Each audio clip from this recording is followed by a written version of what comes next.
নমস্কাৰ আজি হৈছে 10 সেপ্টেম্বৰ মঙ্গলবাৰ আজি লাখ লাখ মানুহৰ একাউণ্টত সোমাই পৰিব টকা আৰু ইয়াৰ লগতে কেইবাটা আঁচনি ঘোষণা কৰিছে আজিৰ প্ৰথমটো খবৰ অৰুণোদয় আঁচনি 3.0 ৰ বাবে আবেদন অতি শীঘ্ৰেই কৰক কিয়নো 15 তাৰিখৰ পৰা আৰম্ভ হ'ব আৰু ইয়াৰ লগতে যি অৰুণোদয় আঁচনি পাব তাৰ লগতে ৰেচন কাৰ্ড থাকিব লাগিব অৰ্থাৎ ৰেচন কাৰ্ড লাভ নকৰা লোকৰ বাবে আই গল ভাল খবৰ কিয়নো ৰেচন কাৰ্ড কিন্তু লাভ কৰিব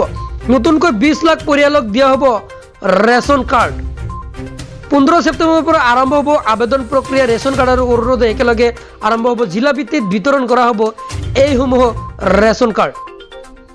কাৰ্ডৰ আবেদন কৰিবৰ বাবে বাধ্যতামূলক আপোনাৰ আধাৰ কাৰ্ড আবেদনৰ সময়ত সংলগ্ন কৰিব লাগিব আধাৰ কাৰ্ড প্ৰমাণপত্ৰ পূৰণৰ সময়ত আধাৰ কাৰ্ড ভোটাৰ কাৰ্ড আদি গাঁঠি দিব লাগিব আপোনাৰ আবেদন পত্ৰৰ সৈতে সকলো নথিপত্ৰ জমা কৰি আবেদন কৰাৰ পিছতে আপুনি লাভ কৰিব ৰেচন কাৰ্ড লাভ নকৰা লাখ লাখ লোকৰ বাবে ভাল খবৰ পৰৱৰ্তী খবৰ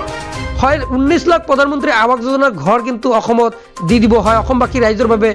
ভাল খবৰ 19 লাখ প্ৰধানমন্ত্ৰী আৱাস যোজনাৰ ঘৰ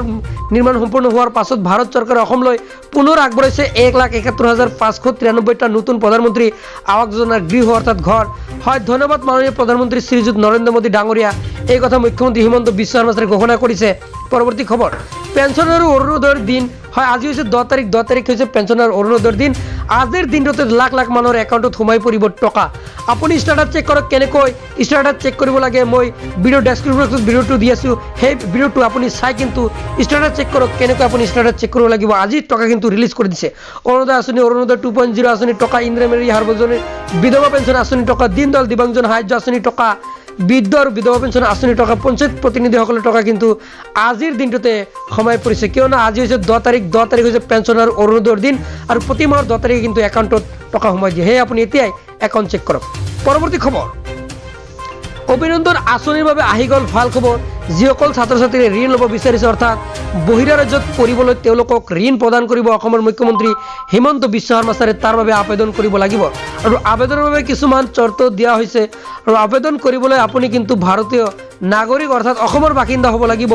দ্বিতীয়তে আপুনি বেলেগ ৰাজ্যত কিন্তু পঢ়িব লাগিব আপুনি উচ্চ শিক্ষাৰ বাবে বেলেগ ঠাইত যেহেতু পঢ়ি আছে আপুনি উচ্চ শিক্ষাত কিন্তু আপুনি কৰিব লাগিব আৰু ইয়াৰ যেটো ৱেবছাইটত আপুনি গৈ আবেদন কৰিব লাগিব অভিনন্দন যেটো assam.obhinandan যেটো ৱেবছাইট আছে তাতে গৈ কিন্তু আপুনি আবেদন কৰিব পাৰিব